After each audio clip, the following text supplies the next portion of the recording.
यथार्थ मोक्ष।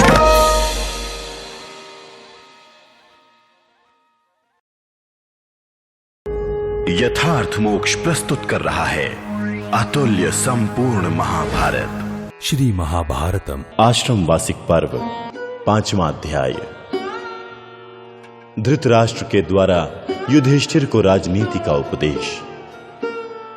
वैशंपायन जी कहते हैं, तदनंतर जन्मेजय राजा युधिष्ठिर की अनुमति पाकर प्रतापी राजा धृतराष्ट्र गांधारी के साथ अपने भवन में गए। उस समय उनकी चलने फिरने की शक्ति बहुत कम हो गई थी। वो बुद्धिमान भूपाल बूढ़े हाथी की भांति पैदल चलते समय बड़ी कठिनाई से पैर उठाते थे। उस समय उनके पीछे पीछे ज्ञानी विदुर, सारथी संजय तथा शरद्वान के पुत्र महाधनुर्धर कृपाचार्य भी गए। राजन, घर में प्रवेश करके उन्होंने पूर्वाहन काल की धार्मिक क्रिया पूरी की। फिर श्रेष्ठ ब्राह्मणों को अन्न पान आदि से तृप्त करके स्वयं भी भोजन किया। हे भरतनंदन, इसी प्रकार धर्म को जानने वाली मनस्वी गांधारी देवी ने कुंती सहित पुत्र वधुओं द्वारा विविध उपचारों से पूजित होकर आहार ग्रहण किया। कुरुश्रेष्ठ राजा धृतराष्ट्र के भोजन कर लेने पर पांडव तथा विदुर आदि सब लोगों ने भी भोजन किया। फिर सब के सब धृतराष्ट्र की सेवा में उपस्थित हुए। महाराज, उस समय कुंती नंदन युधिष्ठिर को एकांत में अपने निकट बैठा जान धृतराष्ट्र ने उनकी पीठ पर हाथ फेरते हुए कहा, कुरुनंदन, हे राजसिंह, इस 8 अंगों वाले राज्य में तुम सदा धर्म को ही आगे रखना और इसके संरक्षण और संचालन में कभी किसी तरह भी प्रमाद ना करना। महाराज पांडुनंदन, हे कुंती कुमार, राज्य की रक्षा धर्म से ही हो सकती है। इस बात को तुम स्वयं भी जानते हो, तथापि मुझसे भी सुनो। युधिष्ठिर, विद्या में बढ़े चढ़े विद्वान पुरुषों का सदा ही संग किया करो। वो जो कुछ कहें उसे ध्यान पूर्वक सुनो और उसका बिना विचारे पालन करो। राजन, प्रातःकाल उठकर उन विद्वानों का यथा योग्य सत्कार करके कोई कार्य उपस्थित होने पर उनसे अपना कर्तव्य पूछो। राजन, तात, हे भरतनंदन, अपना हित करने की इच्छा से तुम्हारे द्वारा सम्मानित होने पर वो सर्वथा तुम्हारे हित की ही बात बताएंगे। जैसे सारथी घोड़ों को काबू में रखता है, उसी प्रकार तुम संपूर्ण इंद्रियों को अपने अधीन रखकर उनकी रक्षा करो।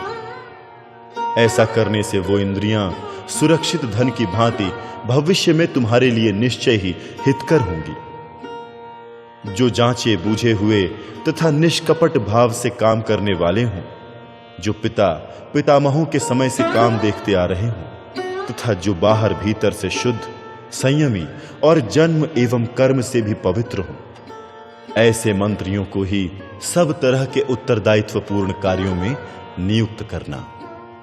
जिनकी किसी अवसर पर परीक्षा कर ली गई हो और जो अपने ही राज्य के भीतर निवास करने वाले हों, ऐसे अनेक जासूसों को भेजकर उनके द्वारा शत्रुओं का गुप्त भेद लेते रहना और प्रयत्न पूर्वक ऐसी चेष्टा करना जिससे शत्रु तुम्हारा भेद न जान सके।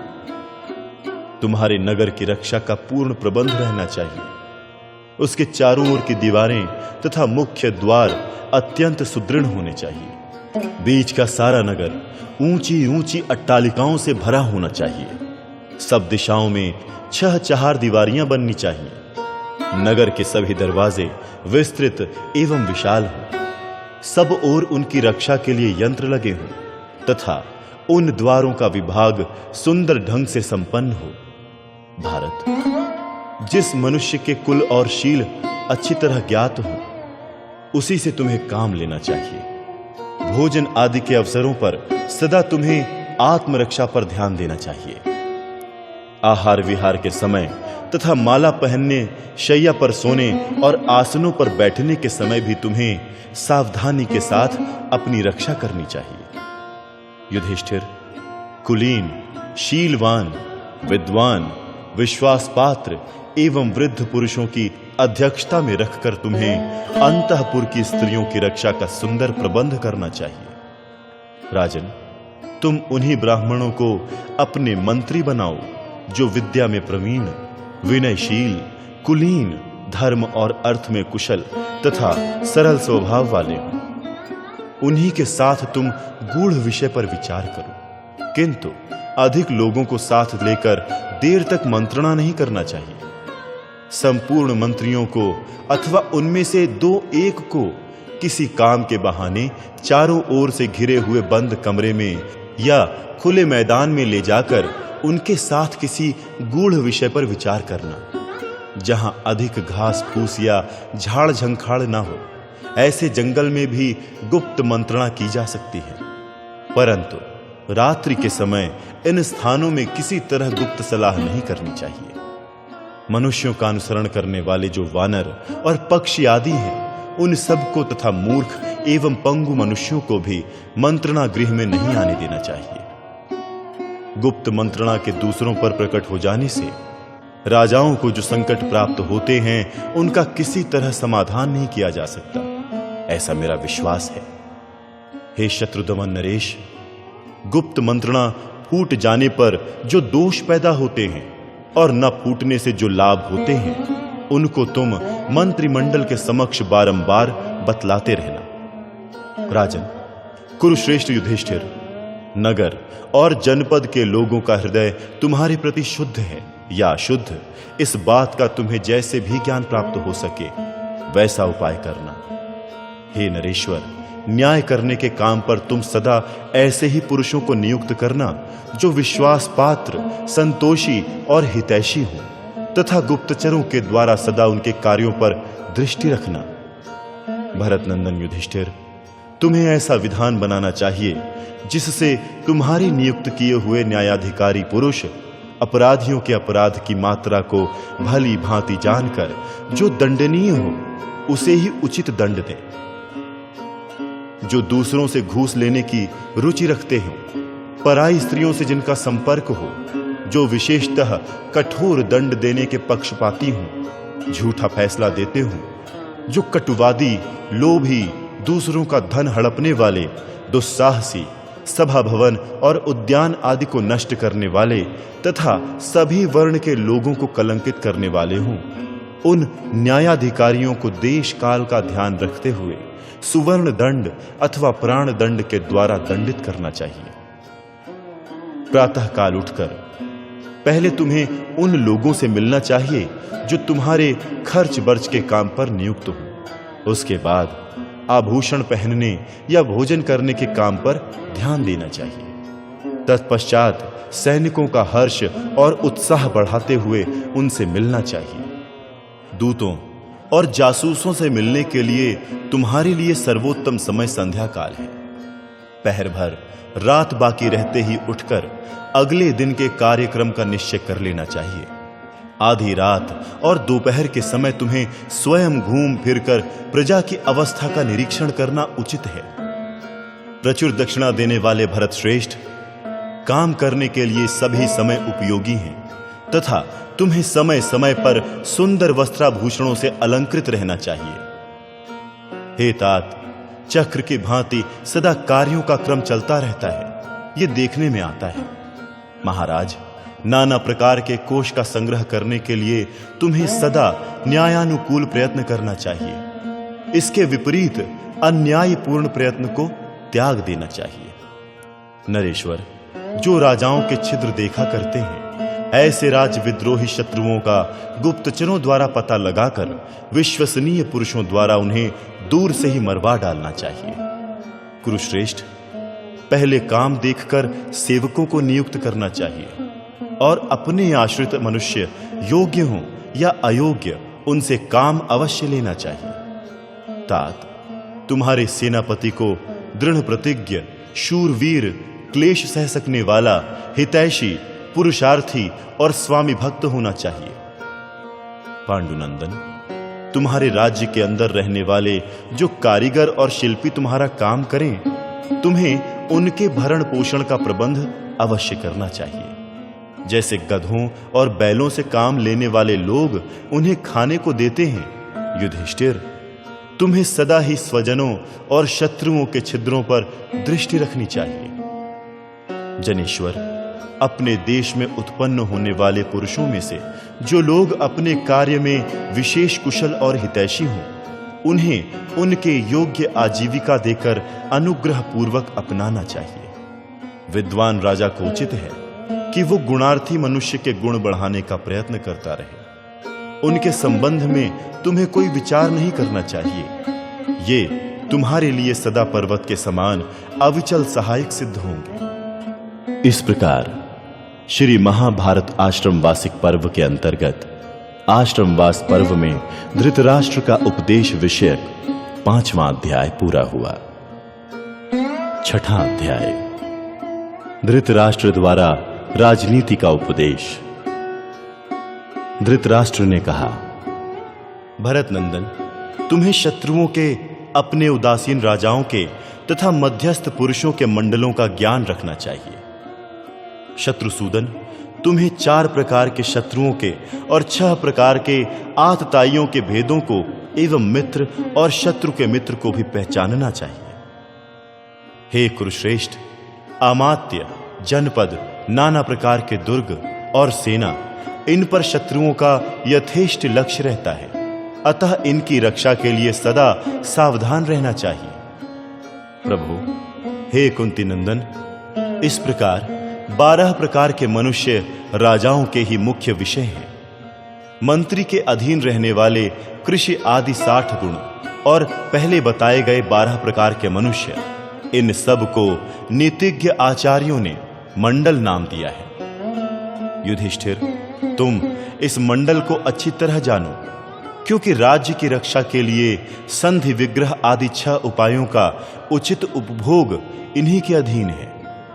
हे कुरुश्रेष्ठ, राजा को चाहिए कि वो अपनी वृद्धि, क्षय और स्थिति का सदा ही ज्ञान रखे। महाबाहु, पहले राज प्रधान 12 और मंत्री प्रधान 60, इन 72 का ज्ञान प्राप्त करके संधि, विग्रह, यान, आसन, द्वैधि भाव और समाश्रय, इन 6 गुणों का यथावसर उपयोग किया जाता है। कुंती नंदन, जब अपना पक्ष बलवान तथा शत्रु का पक्ष निर्बल जान पड़े, उस समय शत्रु के साथ युद्ध छेड़कर विपक्षी राजा को जीतने का प्रयत्न करना चाहिए। परंतु जब शत्रु पक्ष प्रबल और अपना ही पक्ष दुर्बल हो, उस समय क्षीण शक्ति विद्वान पुरुष शत्रुओं के साथ संधि कर ले। भारत, राजा को सदैव द्रव्यों का महान संग्रह करते रहना चाहिए। जब वो शीघ्र ही शत्रु पर आक्रमण करने में समर्थ हो, उस समय उसका जो कर्तव्य हो उसे वो स्थिरता पूर्वक भली भांति विचार ले।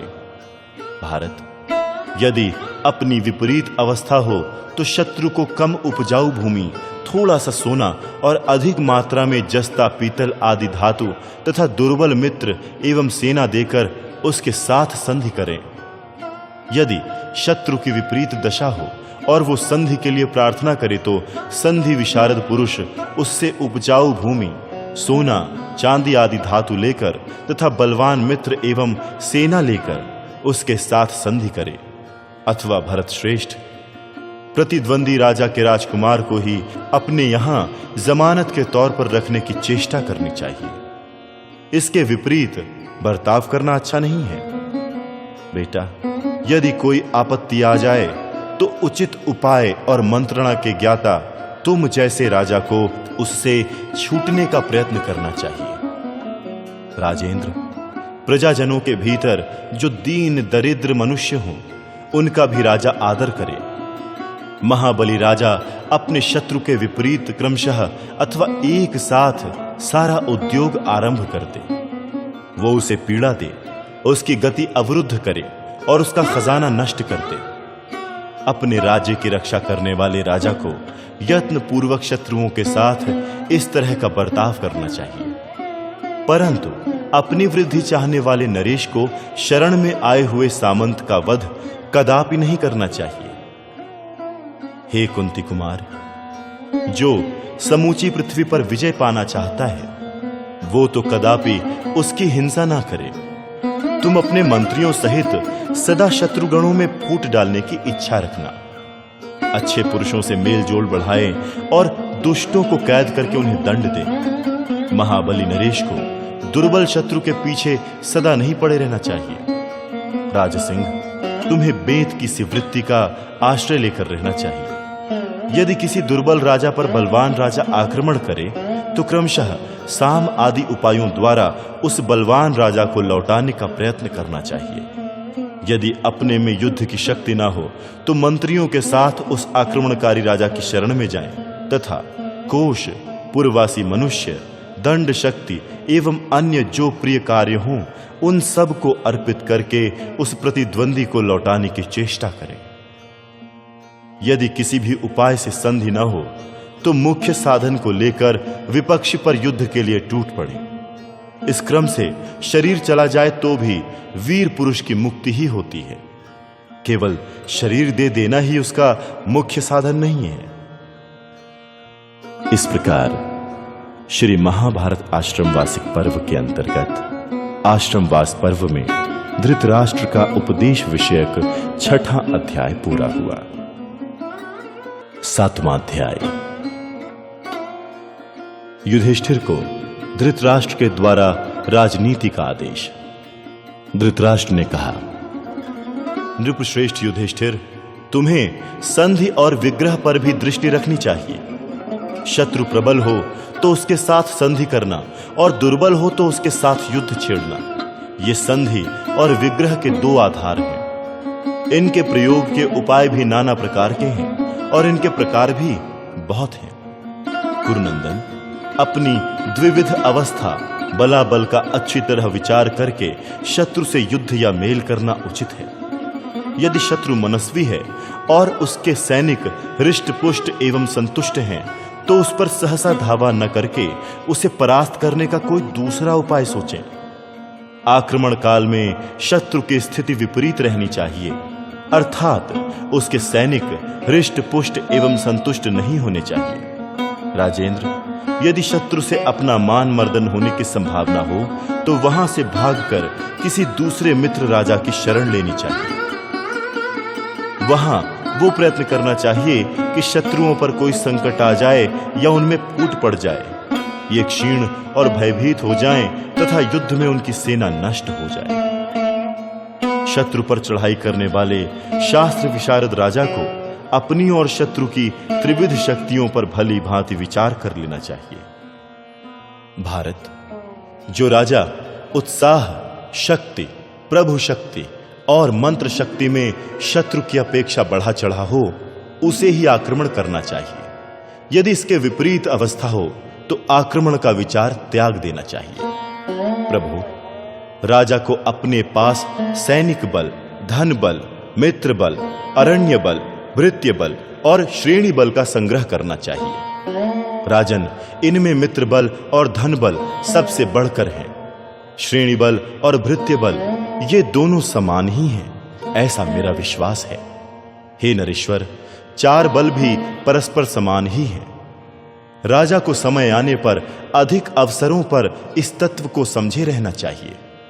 महाराज, हे कुरुनंदन, राजा पर आने वाली अनेक प्रकार की आपत्तियां भी होती हैं जिन्हें जानना चाहिए, अतः उनका पृथक पृथक वर्णन सुनो।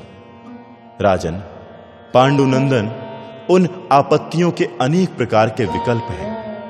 राजा साम आदि उपायों द्वारा उन सब को सामने लाकर सदा गिने, परंतप नरेश, देश काल की अनुकूलता होने पर सैनिक बल तथा राजोचित गुणों से युक्त राजा अच्छी सेना साथ लेकर विजय के लिए यात्रा करे।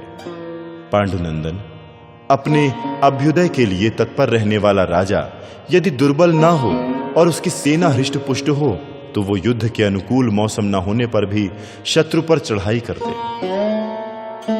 शत्रुओं के विनाश के लिए राजा अपनी सेना रूपी नदी का प्रयोग करे, जिसमें तरकस ही प्रस्तर खंड के समान है। घोड़े और रथ रूपी प्रवाह शोभा पाते हैं, जिसका कूल किनारा ध्वज रूपी वृक्षों से आच्छादित है तथा पैदल और हाथी जिसके भीतर अगाध पंख के समान जान पड़ते हैं। भारत युद्ध के समय युक्ति करके सेना का शकट पद्म अथवा वज्र नामक व्यूह बना ले। प्रभु, शुक्राचार्य जिस शास्त्र को जानते हैं उसमें ऐसा ही विधान मिलता है।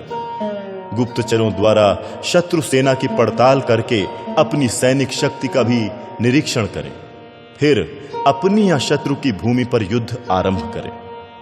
राजा को चाहिए कि वो पारितोषिक आदि के द्वारा सेना को संतुष्ट रखे और उसमें बलवान मनुष्यों की भर्ती करे। अपने बलाबल को अच्छी तरह समझकर साम आदि उपायों द्वारा संधि या युद्ध के लिए उद्योग करें। महाराज, इस जगत में सभी उपायों द्वारा शरीर की रक्षा करनी चाहिए और उसके द्वारा इहलोक तथा परलोक में भी अपने कल्याण का उत्तम साधन करना चाहिए। महाराज, जो राजा इन सब बातों का विचार करके इनके अनुसार ठीक ठीक आचरण और प्रजा का धर्म पूर्वक पालन करता है, वो मृत्यु के पश्चात स्वर्ग लोक में जाता है। तात कुरुश्रेष्ठ, इस प्रकार तुम्हें इहलोक और परलोक में सुख पाने के लिए सदा ही प्रजावर्ग के हित के साधन में संलग्न रहना चाहिए। नृपश्रेष्ठ, भीष्म जी, भगवान श्री कृष्ण तथा विदुर ने तुम्हें सभी बातों का उपदेश कर दिया है। मेरा भी तुम्हारे ऊपर प्रेम है, इसलिए मैंने भी तुम्हें कुछ बताना आवश्यक समझा है। यज्ञ में प्रचुर दक्षिणा देने वाले महाराज, इन सब बातों का यथोचित रूप से पालन करना, इससे तुम प्रजा के प्रिय बनोगे और स्वर्ग में भी सुख पाओगे। जो राजा 1000 अश्वमेध यज्ञों का अनुष्ठान करता है अथवा दूसरा जो नरेश धर्म पूर्वक प्रजा का पालन करता है, उन दोनों को समान फल प्राप्त होता है। इस प्रकार श्री महाभारत आश्रम वासिक पर्व के अंतर्गत आश्रमवास पर्व में धृतराष्ट्र का उपसंवाद विषयक 7वां अध्याय पूरा हुआ।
यथार्थ मोक्ष।